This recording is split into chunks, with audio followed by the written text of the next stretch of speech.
26 miles off the coast of Southern California lies the island of Santa Catalina. A unique team of psychics and scientists has gathered here. Aided by the world's most advanced deep ocean technology, they will attempt history's first experiment in undersea psychic archaeology.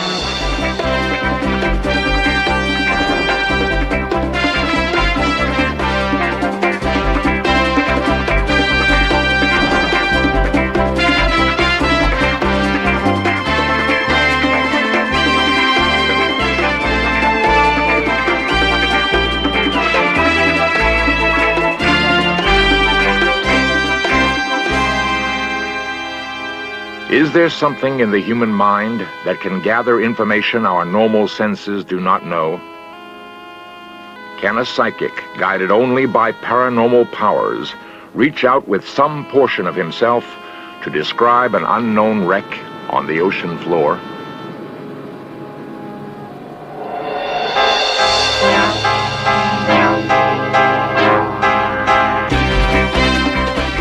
This series presents information based in part on theory and conjecture. The producer's purpose is to suggest some possible explanations, but not necessarily the only ones, to the mysteries we will examine.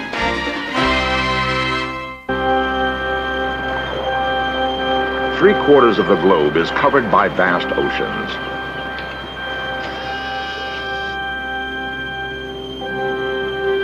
Undersea archaeology faces the problem of discovering artifacts from depths ranging down to 7 miles.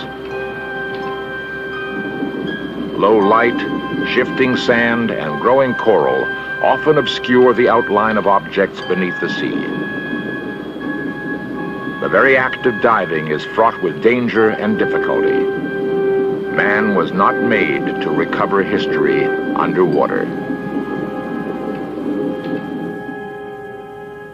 Advanced equipment such as this undersea robot and this ocean power generator have solved some difficulties.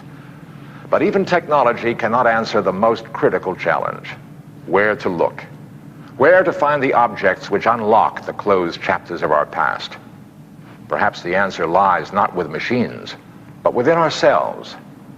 Can some strange and as yet unexplained psychic ability help us to see that which is concealed from ordinary vision? In prehistoric times, Santa Catalina was once part of Southern California. Free from pollution, the island is an ideal location for oceanographers. It is the home of the Institute for Marine and Coastal Studies, an internationally renowned center for the scientific study of the seas. It was here that an unusual team of psychics and scientists, known as the Mobius Group, came to demonstrate a never-before-tested psychic ability.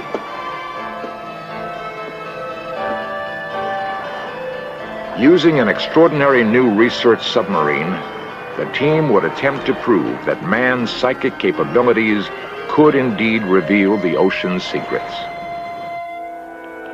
Organizing this experiment is philosopher and parapsychologist Stephen Schwartz of the Philosophical Research Society in Los Angeles.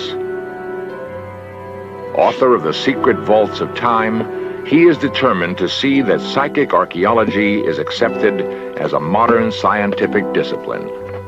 He has researched accounts of psychic investigations being used to discover archaeological sites on land. Based on this research, he now posed a startling question.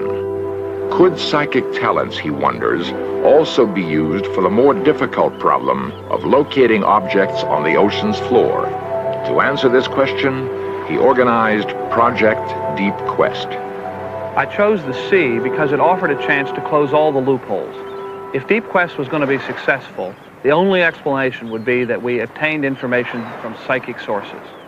In 10 years of research, I had examined the work of about 75 scientists all around the world. It had never been done before. Nobody had ever tried a deep ocean psychic archaeology experiment, but I was convinced it would work. As real as a person is the research submarine, Taurus 1. This 34-foot-long electric-powered $3 million submersible is perfectly suited for the experiment Schwartz has in mind. With her large viewport, more than 1,000-foot depth limit, and the ability to retrieve objects from the sea floor, Taurus 1 offers the Mobius group a real chance to prove their psychic claims.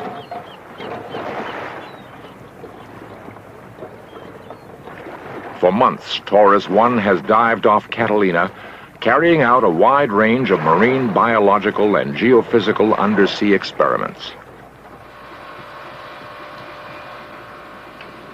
Now she will face a task of a different order: to prove that the psychic predictions about an undersea site are true. Al Whitcomb, Taurus 1's pilot, will play an important role if Deep Quest is to succeed.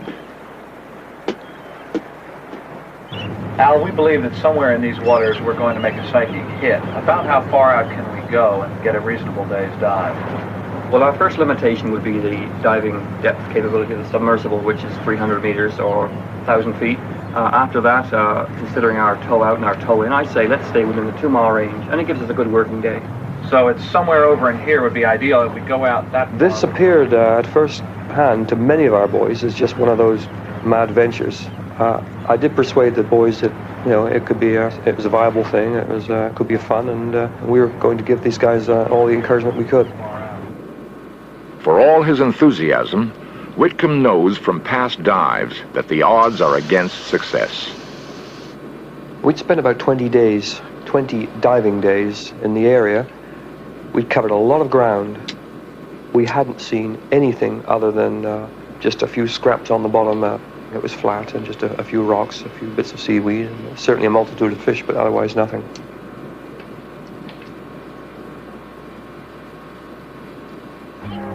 Can a newly discovered psychic ability, known as remote viewing or distant viewing, locate previously undiscovered objects? The Mobius team turns to psychic Ingo Swan. Like all psychics selected by Schwartz, New York-based Swan would not describe himself primarily as a psychic. Swan's description would be a painter. He is an artist whose works hang in the Smithsonian Institution. His psychic powers, though, have penetrated 30 feet of concrete and special shielding to stop the functioning of electronic apparatus. He has also accurately described conditions on Mars, Mercury, and Jupiter, which were later proven correct by NASA's space probes. An artist he may be, but it was as a psychic that he undertook Deep Quest's assignment. Well, it takes a lot of guts to accept a challenge like this. Now, Deep Quest, of course, was an ideal type of experiment along these lines where the psychics involved could sort of get into it at a creative level and discover things very distant from themselves, and then go find out if they were really there. The task Schwartz assigns the psychics: use your powers to locate an archaeological site of your choosing in the waters off Catalina.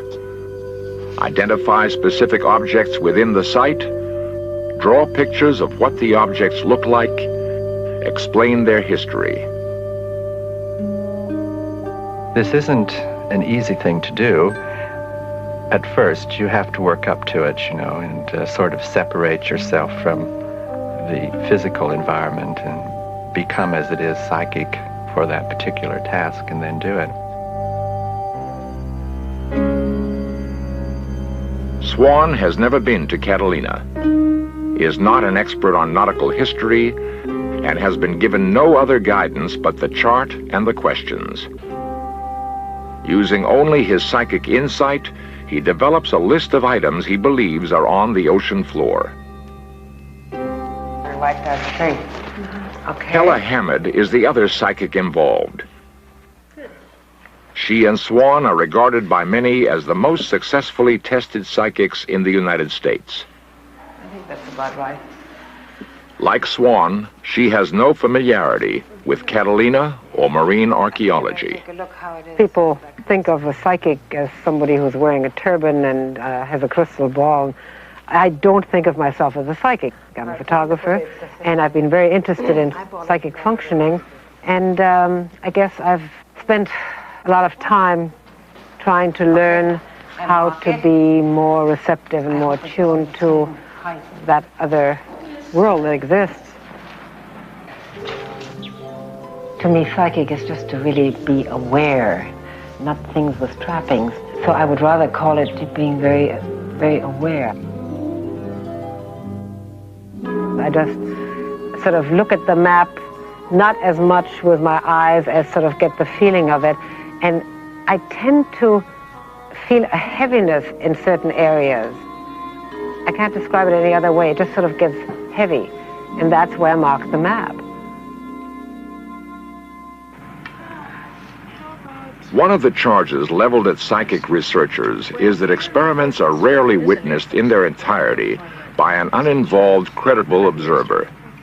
To meet this criticism, Dr. Ann Cale, whose NASA satellite work has gained her international respect, is asked to accompany the team and control all original documentation to avoid charges of fraud. The team is now complete. Reputations are on the line. Over the past 10 years, more than 4,000 dives have been made in this area. Is it conceivable that the most thoroughly studied depths on the California coast can still yield secrets to the past? Only one step remains. The night before the dive, Institute official Brad Veek, himself a career submariner, takes the charts made by the psychics and prepares a composite chart which will be used to guide the team to their chosen target. He is amazed that both psychics have independently selected the same site, a few hundred yards out of a total area of more than 1,500 square miles. There is also a long list of specific objects, including winches, chain, and other remains of a wooden ship which had blown up and sunk. As Veek prepares the composite, Hamid feels impelled to reach out yet again through the dark ocean depths. Driven by an impulse she herself does not understand, there emerges in her mind a clear vision of several artifacts, including an enigmatic block. As with all the psychic predictions, this strange, volunteered insight is logged into the experimental record. Will such a block be there?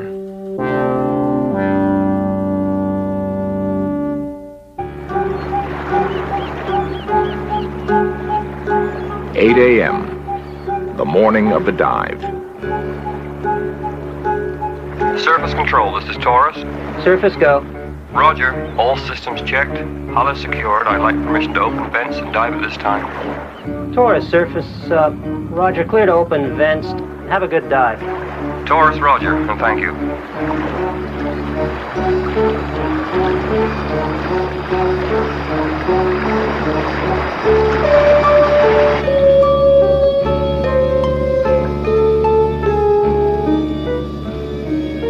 Surface Taurus. On the bottom, depth 80 meters. Visibility 7 to 10 meters. Current nil. Would Deep Quest produce results or pictures of an empty sea floor? 10 a.m., 2 hours into the dive. This is Surface. Any progress? Surface Taurus. Nothing so far. Bottom is clean.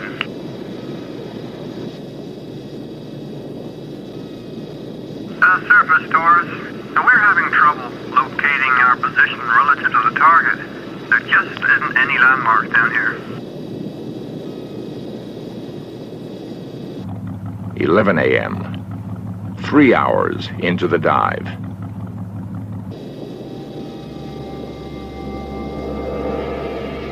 This is Surface. Any luck? surface negative on that. We cannot find the location, or I guess there's nothing there. Taurus, blow some air from your tanks. We'll try and fix your location relative to the Psychic's target area. Surface Roger.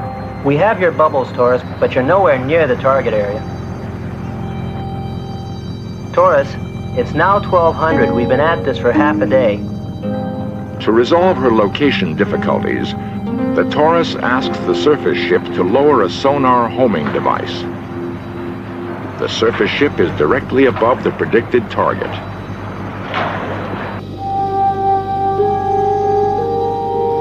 The team knows this is their last chance. They have perhaps another hour to produce a hit, or Deep Quest will fail. Ingo Swann feels he is receiving psychic impressions, and he advises submarine pilot Al Whitcomb.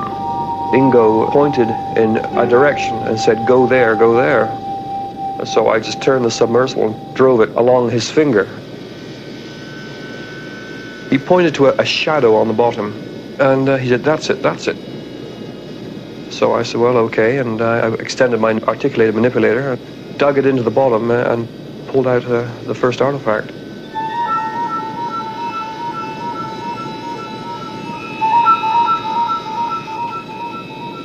It was astounding because to me it wasn't there, period.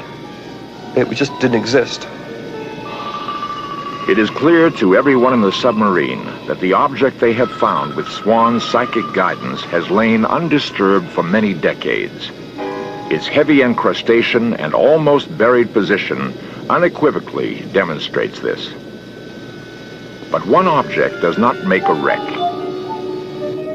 Those in the submarine are torn between elation and doubt. Can they find the actual wreck described by the psychics? The search intensifies.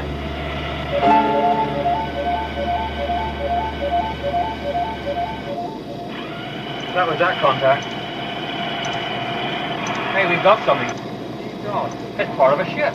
Hey, we found an artifact! We did it! No, don't do that. It is the winch hook. You see the drum? Yeah, that's the drum. Roger, we have our first positive contact, a piece of machinery in front of us. And, It gave us the immediate feeling that we're there right on site. There's no way people throw winches overboard. It had to be from the deck of a ship that went down. Taurus 1 glides over the target area, illuminating relic after relic. I believe we have a ship's wheel with a long shaft on it, over. Roger.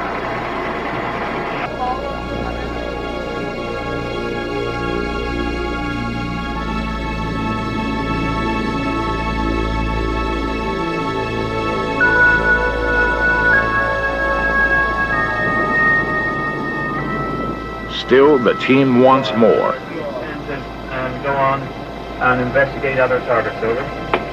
Roger, you're good. Get back to that, eh? They decide to make one last pass.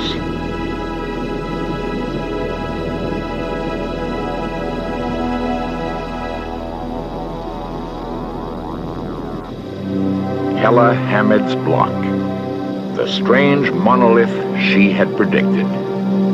The block was alien to any shipwreck. I approached the block and extended the manipulator to touch the block. The arm just bounced off. I was in no way able to penetrate the surface with my claws.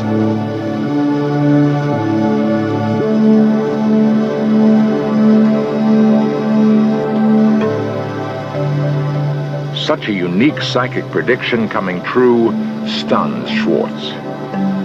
I'm not sure we'll ever know exactly what it was. The fact is that woman, who was in every way a perfectly normal person, somehow reached out with her mind and accurately saw and was able to draw something that should not have been there. Here was clear confirmation of the psychic's description of a sunken ship. Here were the chains, pipes, and debris, and Hamid's block. With nothing more than the psychic predictions on charts and Ingo Swann's on-site guidance for fine-tuning, Deep Quest has made history.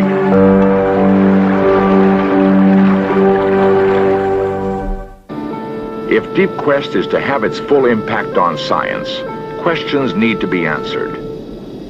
Is the site a known wreck? Could the psychics have read about it in a book? Schwartz turns to Thomas Cook of the Bureau of Land Management. Finding a wreck, even when you know where it is an art in itself. It is very, very difficult to get back to the same spot on the ocean floor, even when you know exactly the point that you've seen before. We have had to go through, catalog, and identify all of the existing known wrecks or suspected wrecks, which number better than 1,100 wrecks. Taking a look at the over 53 wrecks reported in the Catalina Island area, I am convinced that there is been no known reported wreck in this area or of a ship of this type. Finally, all the information is reviewed by the director of the Institute for Marine and Coastal Studies of the University of Southern California, Don Walsh. Could Deep Quest be a fraud? There are a lot of difficulties, and I don't see that they could have put together such an elaborate scheme, because we know diving, we know submersibles, we know oceanography, and they had to beat us across the board in all of these things. The salting of the site, that is putting these items down that were later described by the psychics, would be a very difficult thing to do, because 270 feet of water is clearly beyond the depths of most divers. But I'm just saying that from my knowledge of the oceans and ocean engineering and the parameters involved, it's extremely difficult in this case.